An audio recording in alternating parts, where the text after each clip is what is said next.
Francis മാർപ്പാപ്പയുടെ ഭൗതികദേഹം അടക്കം ചെയ്തിരിക്കുന്ന മേരി മേജർ ബസിലിക്കയുടെ മുമ്പിലാണ് നമ്മളിപ്പോൾ ആയിരിക്കുന്നത്.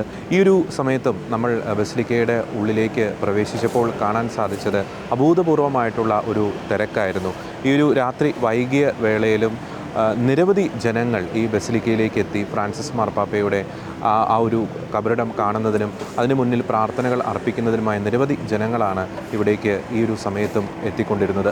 ഒപ്പം തന്നെ ആ ബസിലിക്കയുടെ ഉള്ളിൽ ജപമാല ചൊല്ലി പ്രാർത്ഥിച്ചും നിശബ്ദമായി പ്രാർത്ഥിച്ചും അനേകർ തങ്ങളുടെ പ്രിയപ്പെട്ട പാപ്പയ്ക്ക് വേണ്ടിയും ഒപ്പം തന്നെ കത്തോലിക്ക സഭയ്ക്ക് വേണ്ടിയും പ്രാർത്ഥിക്കുന്ന മനോഹരമായിട്ടുള്ള കാഴ്ചകൾ ആ ബസിലിക്കയുടെ ഉള്ളിൽ പ്രവേശിച്ചപ്പോൾ നമുക്ക് കാണാൻ സാധിച്ചു. ഏപ്രിൽ മാസം 27-ാം തീയതി രാവിലെ മുതലാണ് ഈ ബസിലിക്കയിലേക്കുള്ള ആ ഒരു പ്രവേശനം, പ്രത്യേകിച്ച് ഫ്രാൻസിസ് മാർപ്പാപ്പയുടെ കബറിടം സന്ദർശിക്കുന്നതുമായി ബന്ധപ്പെട്ടുള്ള ആ ഒരു പ്രവേശനം പൊതുജനങ്ങൾക്കായി അനുവദിച്ചത്.